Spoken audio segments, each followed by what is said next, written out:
Rabbi इश्रह ली सदरी वयस्सिर ली अमरी वहलुल उक़्दतम मिन लिसानी यफ़क़हू क़ौली rabbi ज़िदनी इल्मा rabbi यस्सिर वला तुअस्सिर वतम्मिम बिल खैर। मुअज़्ज़ज़ नाज़रीन, अस्सलामु अलैकुम व रहमतुल्लाहि व बरकातुहू। पिछले सबक में हमने पढ़ा कि हज़रत ईसा अलैहिस्सलाम फरमाते हैं कि मैं इसलिए आया हूँ ताकि मैं बाज़ वो चीज़ें तुम पर हलाल कर दूँ जो तुम पर हराम कर दी गई हैं। और फिर उन्होंने कहा कि तुम अल्लाह से डरो और मेरी इताअत करो। यानी उन्होंने कभी भी ये नहीं कहा कि तुम मेरी इबादत करो, बल्कि हमेशा यही कहा कि तुम मेरी इताअत करो। और फिर उसके बाद जब ईसा अलैहिस्सलाम ने कुफ्र महसूस किया, उनकी बाज़ हरकतें देखी, तो फिर ईसा अलैहिस्सलाम ने पूछा कि अल्लाह की राह में मेरी मदद करने वाला कौन है? तो उनके हवारियों ने, उनके साथियों ने कहा कि हम अल्लाह की राह में आपकी मदद करेंगे, हम आपकी इत्तिबा करते हैं। आगे पढ़ते हैं। औज़ु बिल्लाहि मिनश शैतानिर रजीम, बिस्मिल्लाहिर रहमानिर रहीम व बिही नस्तईन। अल्लाह सुब्हानहु व तआला फरमाते हैं, इज़ क़ाल अल्लाहु या ईसा इन्नी मुतवफ़्फ़ीका व राफ़िउका इलैया व मुतहिरुका मिनल लज़ीना कफ़रू व जाइलुल लज़ीना तबऊका फ़ौक़ल लज़ीना कफ़रू इला यौमिल क़ियामह सुम्मा इलैया मर्जिउकुम फ़अहकुम बैनकुम फ़ीमा कुन्तुम फ़ीहि तख़्तलिफ़ून। अल्लाह ताला फरमाते हैं कि जब अल्लाह ने फरमाया कि ऐ ईसा मैं तुझे पूरा लेने वाला हूँ। मुतवफ़्फ़ा का मज़दर तवफ़्फ़ा है और ये इसका मादा वफ़्यून है। इसके माने होते हैं पूरा पूरा ले लेने के, पूरा पूरा ले लेना। इंसान की मौत पर वफ़ात का लफ्ज़ जो बोला जाता है, ये इसीलिए बोला जाता है क्योंकि उसमें इंसानी इख्तियारात मुकम्मल तौर पर सल्ब कर लिए जाते हैं। इसी एतबार से मौत के माने के इसी एतबार से मौत उसके माने के मुख्तलिफ सूरतों में से एक सूरत है। चूंकि नींद भी मौत की ही तरह होती है, जैसा कि कुरान ने उसको वफात से ताबीर किया है। सूरह ज़ुम्र आयत नंबर 42 में अल्लाह सुब्हानहु व तआला फरमाते हैं, अल्लाहु यतवफ़्फ़ल अनफुसा हीना मौतिहा वल्लती लम तमुत फी मनामिहा फयुमसिकुल लती क़ज़ा अलैहल मौता वयुरसिलुल उख़रा इला अजलिन मुसम्मा इन्ना फ़ी ज़ालिका लआयातिन लिक़ौमिन यतफ़क्करून। कि अल्लाह ही रूहों को उनकी मौत के वक्त और जिनकी मौत नहीं आई उन्हें उनकी नींद के वक्त कब्ज कर लेता है। फिर जिन पर मौत का हुक्म लग चुका है उन्हें तो रोक लेता है और दूसरी रूहों को एक मुकर्रर वक्त तक के लिए छोड़ देता है। गौर करने वालों के लिए उसमें यकीनन बहुत सी निशानियां हैं। तो यहाँ पर कुरान ने वहां पर मौत से, वफात से नींद को ताबीर किया है, और वैसे भी नींद को मौत की छोटी बहन कहा जाता है। ये और फिर उसके बाद चूंकि नींद में भी क्या होता है कि इंसानी इख्तियारात आर्जी तौर पर मुअत्तल कर दिए जाते हैं, तो इसलिए नींद को भी मौत कहा गया है। और इस गोया कि इससे मालूम हुआ कि इसके हकीकी और असली माने पूरे पूरे ले लेने के हैं। यानी अल्लाह ताला ये फरमा रहे हैं कि ऐ ईसा मैं तुझे यहूदियों की साजिश से बचाकर पूरा पूरा आसमान पर उठा लूंगा। और फिर ऐसा ही हुआ। और अल्लाह ताला फरमाते हैं कि और तुझे अपनी जानिब उठाने वाला हूं और तुझे काफिरों से पाक करने वाला हूं। इससे मुराद उन इल्जामात की पाकीज़गी है जो यहूदियों ने हजरत ईसा अलैहिस्सलाम पर लगाए थे, और नबी करीम सल्लल्लाहु अलैहि वसल्लम के जरिए से आपकी सफाई पूरे दुनिया के सामने पेश कर दी गई। और और तेरे ताबेदारों को काफिरों के ऊपर गालिब रखने वाला हूं कयामत के दिन तक। यानी इससे मुराद या तो नसारा का वो दुनियावी गलबा है जो जो कयामत तक यहूदियों पर गालिब रहेगा। गर्चे अपने गलत अकाइद की वजह से वो नजात उखरवी से महरूम रहेंगे, लेकिन दुनिया में वो गलबा हासिल करेंगे। या फिर उम्मत मोहम्मदिया सल्लल्लाहु अलैहि वसल्लम के अफराद का गलबा है जो हजरत ईसा अलैहिस्सलाम और दीगर तमाम अंबिया की तस्दीक करते हैं और उनके सही और गैर मुहर्रिफ दीन की पैरवी करते हैं।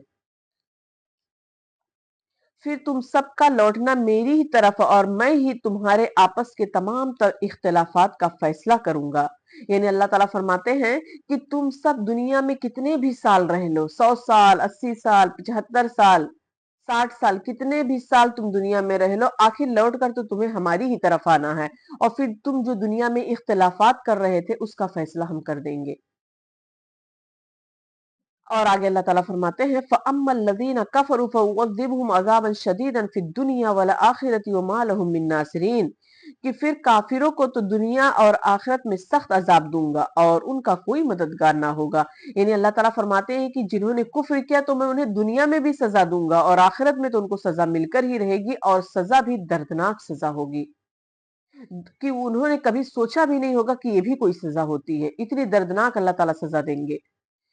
اور اس کے علاوہ اللہ تعالیٰ فرماتے ہیں ان کا کوئی مددگار بھی نہیں ہوگا. یعنی دنیا میں کیا ہے کہ انسان جو ہے اگر کچھ کرتا ہے تو اس کے مدد کے لیے لوگ آ جاتے ہیں لیکن آخرت میں ایسا کوئی سین نہیں ہوگا اور وہاں پر صرف اللہ ہی کی مدد چلے گی. لہٰذا اللہ تعالیٰ بھی ایسے لوگوں کی مدد نہیں کریں گے جو دنیا میں کفر کرتے تھے.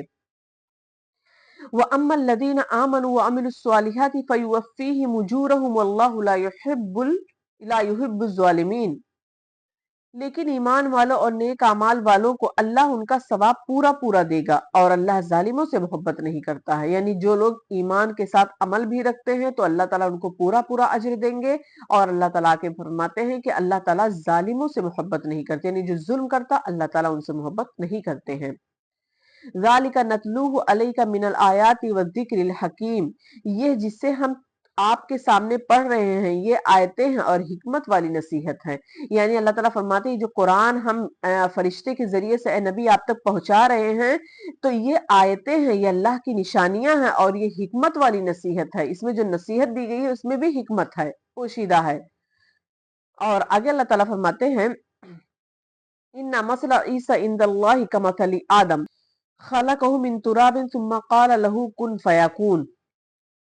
اللہ تعالیٰ فرماتے ہیں کہ اللہ کے نزدیک عیسیٰ کی مثال آدم کی مثال کی طرح ہے جسے مٹی سے پیدا کر کے کہہ دیا کہ ہو جا پس وہ ہو گیا.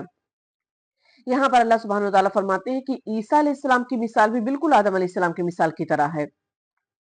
جس طریقے سے حضرت عیسیٰ علیہ السلام کو اللہ تعالیٰ نے بغیر باپ کے پیدا کیا اسی طریقے سے اللہ سبحانہ وتعالیٰ نے آدم علیہ السلام کو بغیر ماں باپ کے پیدا کیا. یعنی عیسیٰ علیہ السلام کے تو چلو ماں تھی حضرت مریم علیہ السلام, لیکن آدم علیہ السلام کے نہ ماں نہ باپ کوئی نہیں تھا. اور آدم علیہ السلام کو اللہ تعالیٰ نے بنانے کے لیے ایک مٹی کا پتلا بنایا, اس میں اپنی طرف سے روح پھونکی اور اللہ تعالیٰ نے فرمایا کن فیکون, یعنی ہو جا تو وہ ہو گئے. تو اسی طریقے سے عیسیٰ علیہ السلام کی بھی مثال ہے. الحق من ربک فلا تکن من الممترین. تیرے رب کی طرف سے حق یہی ہے, خبردار شک کرنے والوں میں سے نہ ہونا. یعنی جو اللہ تعالیٰ نے بتایا اس کو آمنا صدقنا کر کے قبول کر لینا ہے اور اس میں شک کی کوئی گنجائش نہیں ہے. فمن حاجک فیہ من بعد ما جاءک من العلم فقل تعالوا ندعو ابناءنا وابناءکم ونساءنا ونساءکم وانفسنا وانفسکم ثم نبتہل فنجعل لعنۃ اللہ علی الکاذبین. اللہ تعالیٰ فرماتے ہیں اس لیے جو شخص آپ کے پاس اس علم کے آ جانے کے بعد بھی آپ سے اس میں جھگڑے تو آپ کہہ دیں کہ آؤ ہم تم اپنے اپنے فرزندوں کو, ہم تم اپنی اپنی عورتوں کو اور ہم تم خاص اپنی اپنی جانوں کو بلا لے. پھر ہم عاجزی کے ساتھ التجا کر رہے اور جھوٹوں پر اللہ کی لعنت ڈالے. یہ آیت مباہلہ کہلاتی ہے. مباہلہ کے معنی ہے دو فریقوں کا ایک دوسرے پر لعنت یعنی بد دعا کرنا. مطلب یہ ہے کہ جب دو فریقوں میں کسی معاملے کے حق اور باطل ہونے میں اختلاف ہو جائے اور دلائل کے ذریعے سے بھی وہ مسئلہ حل نہ ہو تو وہ دونوں بارگاہ الہی میں حاضر ہوں اور وہاں پر دعا کریں کہ یا اللہ ہم دونوں میں سے جو جھوٹا ہو اس پر لعنت ہو. اس آیت کا مختصر پس منظر یہ ہے کہ سن 9 ہجری میں نجران کا ایک وفد یعنی عیسائیوں سے نجران کا ایک وفد نبی کریم صلی اللہ علیہ وسلم کی خدمت میں حاضر ہوا اور اس نے نبی کریم صلی اللہ علیہ وسلم سے حضرت عیسیٰ علیہ السلام کے متعلق مذاکرہ اور مباحثہ کیا. نبی کریم صلی اللہ علیہ وسلم نے دلائل کے ذریعے سے ان کے اس سوال کا جواب دیا تو انہوں نے یعنی عیسائیوں نے راہ عناد اختیار کیا. تو اللہ تعالیٰ نے نبی کریم صلی اللہ علیہ وسلم کو ان سے مباہلہ کرنے کا حکم دیا. لہٰذا آپ نے ان کو مباہلہ کی دعوت دی اور آپ نے حضرت علی رضی اللہ عنہ, حضرت فاطمہ رضی اللہ تعالیٰ عنہ, حضرت امام حسن اور امام حسین رضی اللہ عنہما کو اپنے ساتھ ملا لیا اور ان عیسائیوں سے کہا کہ تم بھی اپنے اہل و عیال میں سے جس کو چاہتے ہو اپنے ساتھ ملا لو اور پھر ہم سب مل کر جھوٹے پر اللہ کی لعنت بھیجے. تو لہٰذا عیسائیوں نے باہمی مشورے سے मुबाहला करने से गुरेज किया और ये पेशकश की कि आप हमसे जो चाहते हैं हम उसको देने के लिए तैयार हैं। तो नबी करीम सल्लल्लाहु अलैहि वसल्लम ने उन पर जिजिया मुकर्रर कर दिया और उस जिजिया की उसूली के लिए नबी करीम सल्लल्लाहु अलैहि वसल्लम ने हज़रत उबैदा बिन जर्राह, जिसे अमीन उम्मत का लक़ब दिया गया है, अल्लाह के रसूल ने दिया था, उनको उस जिजिया को उसूल करने के लिए उनके साथ भेजा। तो और फिर उसके बाद अल्लाह ताला फरमाते हैं, इन्ना हाज़ा लहुवल क़ससुल हक़ व मा मिन इलाहिन इल्लल्लाहु व इन्नल्लाहा लहुवल अज़ीज़ुल हकीम। यकीनन सिर्फ यही सच्चा बयान है और कोई माबूद बरहक नहीं बजुज अल्लाह के, और बेशक अल्लाह ही गालिब और हिकमत वाला है। यानी अल्लाह ताला फरमाते हैं कि जब जो चीजें भी बयान की गई ये सब कुछ सच है, सारा बयान सच है, और अल्लाह के सिवा कोई भी माबूद बरहक नहीं है, कोई भी जात अल्लाह के आगे नहीं टिक सकती। अल्लाह सुब्हानहु व तआला एक है, एक थे और एक रहेंगे, हमेशा से है, अजल से है और वो अबद तक रहेगा। और और अल्लाह की सिफत बताई कि अल्लाह ताला गालिब भी है और हिकमत वाला भी है। और आगे अल्लाह ताला फरमाते हैं कि फ़इन तवल्लो फ़इन्नल्लाह अलीमुम बिल मुफ़सिदीन, कि फिर भी अगर कबूल ना करें तो अल्लाह भी सही तौर पर फसादियों को जानने वाला है। यानी इतना ज्यादा सुनने के बावजूद, इतना ज्यादा समझाने के बावजूद भी अगर फिर भी नहीं वो मानते हैं, तो फिर अल्लाह ताला फसादियों को जानने वाला है कि उनके साथ क्या किया जाएगा।